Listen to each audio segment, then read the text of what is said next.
Cosine similarity determining কোর্সের আরেকটা অংশ। আচ্ছা, কোসাইন সিমিলারিটির আমাদের একটা ফর্মুলা আছে, সেটা হচ্ছে কজ অফ d1, d2। এটা আমাদেরকে সূত্রটা জানতে হবে। এটা সূত্রটা হচ্ছে d1, d2 ভাগ modulus of double modulus of d1 এবং ডাবল মডুলাস d2।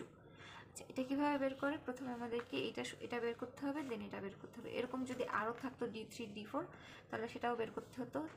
এখন এখানে আমাদের কম্বিনেশন আছে d1 এবং d2, এই জন্য আমরা দুটা কম্বিনেশন নিয়ে করছি। যদি আরও একাধিক থাকতো d1 d2 d3 d4 তাহলে আরও বেশি combination বাড়ত।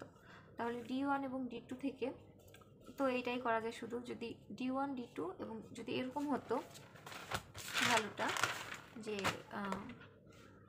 d1 d2 d3 suppose এরকম আছে, তাহলে এখান থেকে কয়টা কম্বিনেশন হয়?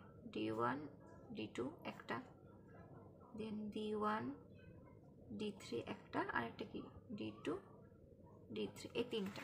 যেহেতু আমাদের এখানে দুইটা আছে তাই আমরা দুটা করেছি। যদি এক্সামে দুইটা বা তিনটা আরও আসে তাহলে এরকম আরও কম্বিনেশন করে নিতে হবে। আচ্ছা, এখানে d1 এর একটা ভ্যালু দেওয়া আছে, d2 এর একটা ভ্যালু দেওয়া আছে। এখন d1 এবং d2 এর ভ্যালুটা কীভাবে বের করবো? 3 × 1 3 × 1 প্লাস এটা প্লাস এটা প্লাস এটা প্লাস এটা প্লাস এটা, এভাবে করে সবগুলো করার পর ভ্যালু আসছে কত? 5। এখন বের করতে হবে ডাবল মডুলাস d1 এর মান।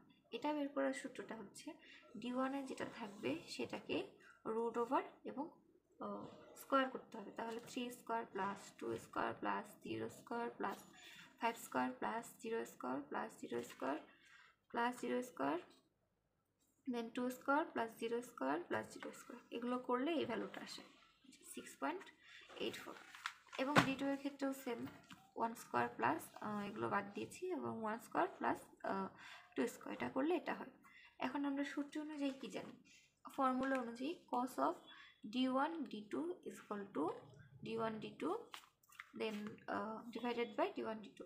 এটাকে যদি করি তাহলে d1 d2 এর ভ্যালু কি আসছিল? d1 d2 এর ভ্যালু আসছিল 5। তাহলে 5 ভাগ এই দুটাকে ইন্টু করে দিতে হবে।